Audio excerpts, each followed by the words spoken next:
মাঝরাত ঢাকার রাজপথগুলো অদ্ভুত এক নিস্তব্ধতায় ডুবে আছে। ল্যাম্পপোস্টের হলুদ আলোয় মাঝে মাঝে দু একটি পুলিশের টহল গাড়ি সাইরেন বাজিয়ে ছুটে যায়, কিন্তু সেই শব্দ যেন কোনো গভীর ষড়যন্ত্রের ফিসফিসানিতে ঢাকতে পারে না। এই শহরের কোনো এক অভিজাত এলাকায় শীতাতপ নিয়ন্ত্রিত কাচের দেয়ালের ওপাশে বসে কিছু মানুষ ছক করছে। তারা কেউ ক্যামেরার সামনে আসে না, কেউ তাদের চেনে না, কিন্তু তাদের হাতের ইশারায় একটি রাষ্ট্রের ভাগ্য নির্ধারিত হয়। তারা হলো সেই ডিপ স্টেট, অদৃশ্য রাষ্ট্রযন্ত্র। আর এই যন্ত্রের রিমোট কন্ট্রোল যাদের হাতে, তারা সীমানার ওপারে বসে মুচকি হাসে। রাজনীতি কোনো সরল রেখায় চলে না। এটি এমন এক দাবা খেলা যেখানে বীরেরা কখনো জানতে পারে না যে তারা কেবলই বলি হওয়ার জন্য জন্ম নিয়েছে। বাংলাদেশের রাজনীতির ক্ষেত্রে এই দাবার বোর্ডটি নিয়ন্ত্রিত হয়ে আসছে বহু দশক ধরে, বিশেষ করে সেই 1971 সালের পর থেকে। তবে এর চূড়ান্ত রূপরেখা বাস্তবায়িত হতে শুরু করে এরশাদ আমল থেকে। একটি মাস্টার প্ল্যান যাতে দেশটিতে এমন এক ধরনের লিমিটেড ডেমোক্রেসি বা নিয়ন্ত্রিত গণতন্ত্র বজায় থাকে, যার ভেতর দিয়ে খুব সন্তর্পণে বিদেশি প্রভাব, বিশেষ করে ভারতের প্রভাব বিস্তার করা যায়। বলা হয়ে থাকে, তুমি যদি তোমার প্রতিবেশীকে খুশি রাখতে না পারো তবে তোমার ধ্বংস অনিবার্য। এই একটি মন্ত্র বাংলাদেশের রাজনীতিতে গেঁথে দেওয়া হয়েছে অত্যন্ত সুনিপুণভাবে। তুমি ভারত বিরোধী, তাহলে তোমার রাজনৈতিক ক্যারিয়ারের সমাপ্তি এখানে। আর এই প্রভাব বিস্তারের মাধ্যমগুলো শুধু রাজনৈতিক চাপেই সীমাবদ্ধ থাকেনি। দিনের পর দিন, বছরের পর বছর ধরে টাকা, নারী, গাড়ি বাড়ি কিংবা হানি ট্র্যাপের মতো ব্ল্যাকমেইলিং টুলস ব্যবহার করে দেশের শীর্ষস্থানীয় রাজনীতিকদের কিনে নেওয়া হয়েছে। তারা এমন একটি সংসদ চায়, এমন একটি সরকার চায় যারা হবে পুরোপুরি নির্ভরশীল, এমন এক পুতুল সরকার যাদের সুতো বাঁধা থাকবে দিল্লির সাউথ ব্লকে। আর এই সিস্টেমের বিরুদ্ধে যেই দাঁড়াতে চেয়েছে তাকেই সরিয়ে দেওয়া হয়েছে। হাদি ছিলেন সেই অল্প কয়েকজন মানুষের একজন যিনি এই অদৃশ্য সিস্টেমের চোখে চোখ রাখার দুঃসাহস দেখিয়েছিলেন। তিনি বিশ্বাস করতেন পরিবর্তন সম্ভব। তিনি এমন কিছু সত্য জনসম্মুখে এনেছিলেন যা সিস্টেমের ভিত্তিমূলে কাঁপন ধরিয়ে দিয়েছিল। কিন্তু হাদি জানতেন না যে সংসদে তিনি যাওয়ার স্বপ্ন দেখছিলেন সেখানে তার মতো মানুষের জন্য কোনো প্রবেশদ্বার রাখা হয়নি। বাংলাদেশের সংসদ সাধারণ মানুষের প্রতিনিধিত্ব করার জন্য তৈরি হয়নি, এটি তৈরি হয়েছে এক বিশেষ অভিজাত শ্রেণীর স্বার্থ রক্ষার জন্য। হাদি চ্যালেঞ্জ করেছিলেন সেই এস্টাবলিশমেন্টকে, আর এর পরিণতি মৃত্যু। কেন হাদিকে মরতে হলো? কারণ তিনি এমন এক ভাষায় কথা বলছিলেন যা ডিপ স্টেটের জন্য অস্বস্তিকর ছিল। তাকে থামানো জরুরি হয়ে পড়েছিল। নির্বাচন বা আইনি প্রক্রিয়া তাকে আটকানো কঠিন ছিল বলেই তাকে চিরতরে সরিয়ে দেওয়া হয়। হাদির মৃত্যু কোনো সাধারণ দুর্ঘটনা ছিল না, এটি ছিল সিস্টেমের পক্ষে একটি স্পষ্ট বার্তা। আমাদের ছকে যে আসবে না তার কোনো অস্তিত্ব থাকবে না। রক্তে রঞ্জিত হয়েছিল রাজপথ। জুলাই মাসের সেই উত্তাল দিনগুলোতে মানুষ স্বপ্ন দেখেছিল এক নতুন বাংলাদেশের। তারা ভেবেছিল এবার হয়তো সংসদে এমন মানুষেরা যাবে যারা সত্যি সাধারণ মানুষের কথা বলবে, যারা ঋণ খেলাপি নয়, যাদের দ্বৈত নাগরিকত্ব নেই, যাদের কোনো ক্রিমিনাল রেকর্ড নেই। ডক্টর ইউনূসের সরকার ক্ষমতায় আসার পর মানুষের প্রত্যাশা ছিল আকাশচুম্বী, কিন্তু ফলাফল কি হলো? সংসদে যখন নতুন মুখগুলোর দিকে মানুষ তাকালো, তারা শিউরে উঠল। ঘুরে ফিরে সেই একই মুখ। 85 জন এমন এমপি যারা আগেই সংসদে ছিলেন, সেই পুরনো ঋণ খেলাপি, সেই পুরনো দুর্নীতিবাজরাই এবার নতুন পোশাকে হাজির। কেন এমন হলো? এত রক্তের, এত ত্যাগের পর কেন একই ফলাফল? এর উত্তর লুকিয়ে আছে আমাদের সিলেকশন সিস্টেমে। সংসদ সদস্য নির্বাচনের যে পদ্ধতি, তা এমনভাবে ডিজাইন করা হয়েছে যেন কোনো সাধারণ বা সৎ মানুষের ভেতরে ঢুকতেই না পারে। এই সিস্টেম পরিবর্তন করতে দেওয়া হয়নি, কারণ সিস্টেম পরিবর্তন করলে হাদির মতো সৎ এবং আপোষহীন মানুষরা সংসদে ঢুকে পড়ত, আর তা ডিপ স্টেটের জন্য সবচেয়ে বড় বিপদ হতো। হাসনাতের গল্পটা আর একটু ভিন্ন, কিন্তু সমানভাবে করুণ। কিছুদিন আগেও সে ছিল জাতীয় এক আন্দোলনের রূপকার, একজন ন্যাশনাল লিডার। তার প্রতিটি কথায় রাজপথ কেঁপে উঠত। সাধারণ মানুষ তার দিকে তাকিয়ে থাকত নতুন নির্দেশের জন্য। কিন্তু সিস্টেম জানে কিভাবে একজন বিদ্রোহীকে বশ করতে হয়। হাসনাতকে মেরে ফেলার প্রয়োজন হয়নি, তাকে সিস্টেমের ভেতরে টেনে নেওয়া হয়েছে।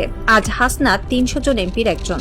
সংসদে সে কথা বলার সময় মাত্র 5 মিনিট পায়, আর সেই 5 মিনিটের ভেতরে তাকে 14 বার পয়েন্ট অফ অর্ডারে বাধা দেওয়া হয়। তাকে শেখানো হয় সংসদীয় আদব কায়দা, মাননীয় স্পিকার বলে কিভাবে মাথা নিচু করতে হয়। যে হাসনাত পুরো দেশের কথা ভাবত, তাকে এখন কুমিল্লায় তার নির্বাচনী এলাকার ছোটখাটো উন্নয়নমূলক কাজে ব্যস্ত রাখা হয়েছে। তাকে প্রচুর ফান্ড দেওয়া হয়েছে যেন সে এই রাস্তাঘাট আর টেন্ডারের হিসাব মেলাতে ব্যস্ত থাকে। তাকে লোকাল পলিটিক্সে এমনভাবে বেঁধে ফেলা হয়েছে যেন জাতীয় ইস্যু নিয়ে ভাবার কোনো ফুসরতি সে না পায়। বিদ্রোহীকে কিনে নেওয়া হয়নি, তাকে সিস্টেমের ফ্রেমে আটকে ফেলা হয়েছে। অনেকেই বলেন আমাদের নির্বাচন কমিশন ঠিক নেই, কিন্তু আসলে কি শুধু নির্বাচন কমিশনের দোষ? নির্বাচন কমিশন চাইলেও কি কিছু করতে পারত? হ্যাঁ পারত, কিন্তু তার জন্য রাষ্ট্রের দুটো মৌলিক নীতির পরিবর্তন দরকার ছিল। প্রথমত, সংসদ সদস্যদের কাজ হতে হবে শুধুই আইন প্রণয়ন করা, কিন্তু বাস্তবে কি হচ্ছে? একজন এমপি স্থানীয় সব কমিটির প্রধান, স্কুল কলেজ রাস্তাঘাট টেন্ডার সবকিছুর নিয়ন্ত্রণ তার হাতে। এমনকি এখন এমন নিয়মও করা হয়েছে যে উপজেলা চেয়ারম্যানের অফিসের পাশেই এমপির অফিস থাকবে। এর মানে কি? এর মানে হলো ক্ষমতার সরাসরি দ্বন্দ্ব বা লক অফ। একজন এমপি যখন উপজেলা চেয়ারম্যানের পাশে এসে বসবেন তখন তার অফিসের জৌলুস অবশ্যই বেশি হবে। চেয়ারম্যান তখন স্বাধীনভাবে কাজ করতে পারবেন না, হয় তাকে এমপির সাথে রেষারেষি করতে হবে, নয়তো এমপির বশ্যতার স্বীকার করতে হবে। এমপিকে আমরা আইন প্রণেতা না বানিয়ে একজন সুপার উপজেলা চেয়ারম্যান বানিয়ে ফেলেছি।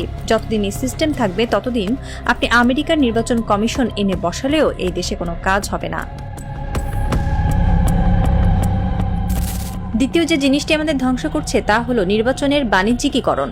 আমাদের দেশে নির্বাচন কোনো গণতান্ত্রিক প্রক্রিয়া নয়, এটি একটি হাই প্রোফাইল ইনভেস্টমেন্ট প্রজেক্ট। একজন প্রার্থী নির্বাচনে দাঁড়ান আর তার পেছনে কিছু অদৃশ্য স্পন্সর টাকা ঢালে। তারা কি বিনামূল্যে এই টাকা দেয়? না, এর পেছনে থাকে একটি সুনির্দিষ্ট উদ্দেশ্য, একটি লাভজনক রিটার্নের আশা। যতদিন পর্যন্ত নির্বাচন একটি অলাভজনক প্রক্রিয়ায় পরিণত না হবে ততদিন এই দুর্নীতি চলতেই থাকবে। কিভাবে এটি বন্ধ করা যেত? খুব সহজে। নির্বাচন কমিশন বলতে পারত কোনো প্রার্থী নিজের পোস্টার ছাপাতে পারবে না, প্রচারণা চালাতে পারবে না। নির্বাচন কমিশন 3টি নির্দিষ্ট জায়গায় 3 জন প্রার্থীর পোস্টার পাশাপাশি লাগিয়ে দেবে। কোনো প্রার্থীর মার্কা থাকবে না, শুধু ছবি, নাম আর যোগ্যতা লেখা থাকবে। মানুষ প্রার্থীর চেহারা এবং যোগ্যতা দেখে ভোট দেবে। 3 জন প্রার্থীকে একটি মঞ্চে বসিয়ে সরাসরি বিতর্কের আয়োজন করা যেত, যা টিভিতে লাইভ সম্প্রচারিত হতো। জনগণ দেখত কে কতটা যোগ্য। কিন্তু আমাদের নির্বাচন কমিশন কি সেটা করেছে? করেনি। কারণ এটা করলে এই বিশাল লাভজনক এন্টারপ্রাইজ, এই যে টাকার খেলা, সব বন্ধ হয়ে যেত। সবশেষে ফিরে আসি সেই অদৃশ্য শক্তির কাছে। এই যে সিস্টেম, এই যে বন্দোবস্ত, এগুলো কারা টিকিয়ে রাখছে? যখনই কেউ এই সিস্টেমের বিরুদ্ধে যায়, যখনই কেউ হাদি টাইপ হয়ে যায়, তাকে সরিয়ে দেওয়া হয়। যখন কোনো হাসনাত বিদ্রোহী হয়, তাকে সংসদে বসিয়ে লোকাল ফান্ডের জালে আটকে দেওয়া হয়। ভারত বা আন্তর্জাতিক ভূ রাজনীতির সাথে আমাদের লোকাল পলিটিক্সের এক অদ্ভুত নিখুঁত ব্লেন্ডিং তৈরি হয়েছে। তারা জানে সরকার যেই আসুক না কেন, সিস্টেম তাদের হাতেই থাকবে। কারণ সরকার বদলায় কিন্তু অ্যালাইনমেন্ট বদলায় না। রাতের ঢাকা শহর এখনো নিশ্চুপ। সেই শীতাতপ নিয়ন্ত্রিত ঘরের ভেতরে সিগার আর দামি মদের ধোঁয়ার ভেতর দিয়ে আরেকটি মাস্টার প্ল্যান রচিত হচ্ছে। আগামী নির্বাচনের ব্লুপ্রিন্ট, আগামী 5 বছরের জন্য নতুন কোনো হাসনাতের পতন কিংবা নতুন কোনো হাদির মৃত্যুর পরোয়ানা। বাইরে সাধারণ মানুষ ঘুমিয়ে আছে। তারা সকালে উঠে পত্রিকার পাতা খুলবে, টিভির খবরে দেখবে নতুন কোনো মন্ত্রীর শপথ গ্রহণ। তারা ভাববে দেশ বদলে যাচ্ছে, নতুন সূর্য উঠছে। কিন্তু তারা জানে না এই সূর্যের আলো আসল নয়। এটি একটি মেকি আলো, যা শুধুমাত্র সেই অদৃশ্য প্রভুদের ইশারাতেই জ্বলে আর নেভে। রাষ্ট্রের রন্ধ্রে রন্ধ্রে ঢুকে থাকা ডিপ স্টেট জানে বিপ্লব আসে, বিপ্লব যায়, কিন্তু ক্ষমতার আসল চাবিকাঠি কখনোই হাত বদল হয় না। হয়তো কোনো এক বৃষ্টিস্নাত রাতে নতুন কোনো হাদি আবার জন্ম নেবে এই শহরে। হয়তো সে আবারও চ্যালেঞ্জ করবে এই সিস্টেমকে। কিন্তু তার পরিণতি কি হবে? আরও একটি লাশ? নাকি এবার সে সিস্টেমকে ভাঙতে পারবে? সেই উত্তরের অপেক্ষায় প্রহর গুনছে একটি রাষ্ট্র। তবে ছায়াদের খেলায় শেষ চালটা সবসময় অন্ধকারেরই হয়, কারণ তারা কেবল সরকার বদলায় না, তারা দেশ চালায়। আর এই রাজনৈতিক থ্রিলারের ক্লাইম্যাক্সে সাধারণ মানুষ কেবলই এক বোকা দর্শক, যারা পর্দার পেছনের আসল ভিলেনকে কখনোই দেখতে পায় না।